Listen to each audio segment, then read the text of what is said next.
are going to reread At Home in the Ocean, and then we're going to read another text called Water, and we're going to compare them and see what we can learn from the two. At Home in the Ocean by Roseanne Lanzac Williams. The ocean is big. It is big and blue as far as you can see. So if you stand at the edge of the ocean and you look, all you see is ocean. It never ends. It eventually does end, but you can't even see the end because it's so big. And it is home to many plants and animals. That means those plants and animals live in the ocean. The biggest animals in the ocean are blue whales. They eat little animals called krill. And I love that the author labeled these pictures for us. That's something people do in informational text and nonfiction to help you know what you're looking at. So that says krill, and the other one says blue whale. Many animals live in cold water. Brr. And they're showing the bottom of the ocean because it's cold at the bottom. Penguins swim fast. They flap their wings to zip, zip, zip in the water. So I think the author put pictures of penguins under the water and above the water to show us that penguins can live in either place. And I think the author also wanted us to know that penguins live in cold water. You can tell that because you see that they're standing on snow and ice. Manatees live where the water is warm. They do not swim fast.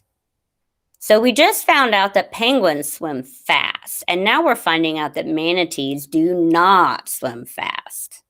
Manatees eat lots and lots of plants. Then they rest.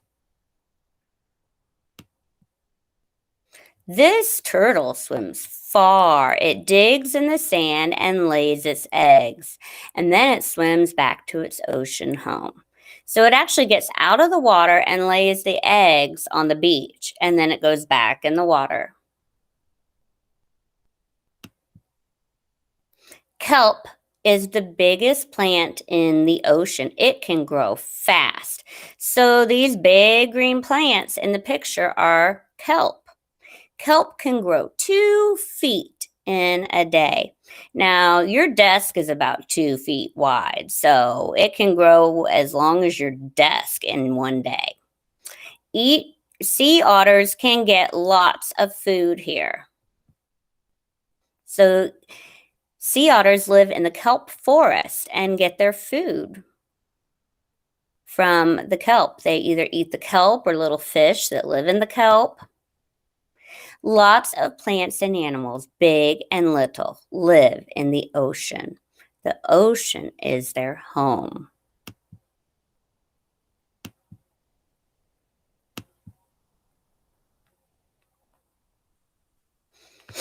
So our other informational text we're going to read today is called Water.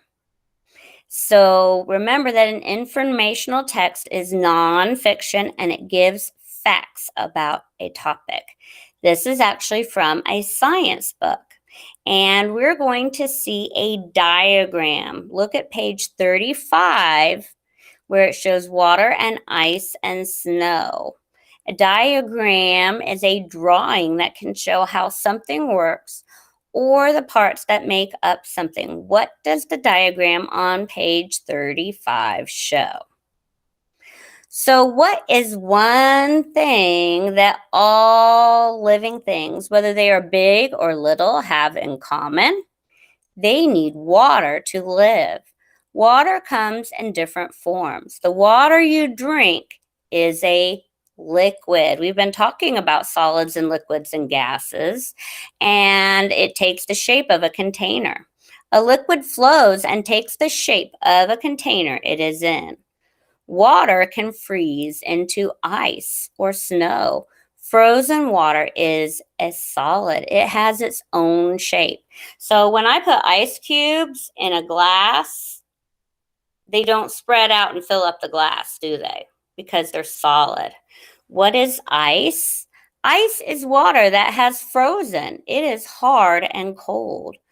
Where does snow come from? Snow is actually tiny pieces of frozen water that fall from the clouds.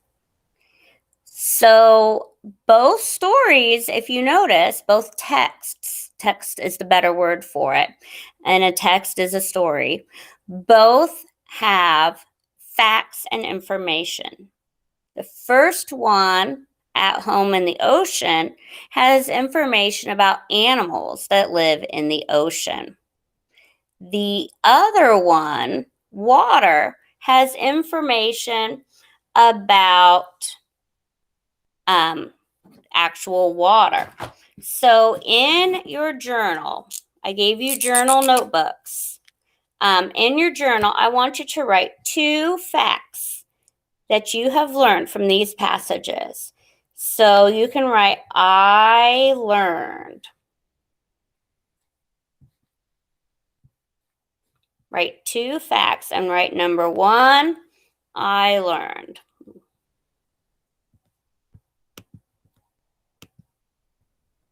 All right, write number 1, I learned. So you might learn, I learned that blue whales are the biggest animal. We could write that. Or I learned that ice is frozen water. So 2 facts. So 2 times you're going to write I learned in your journal.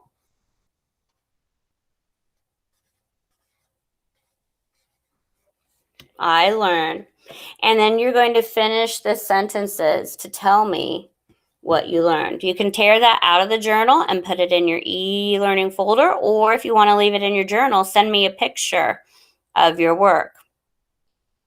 All right, you're getting smarter and smarter, and we will have a test, a comprehension quiz over these pages tomorrow, these stories. Bye.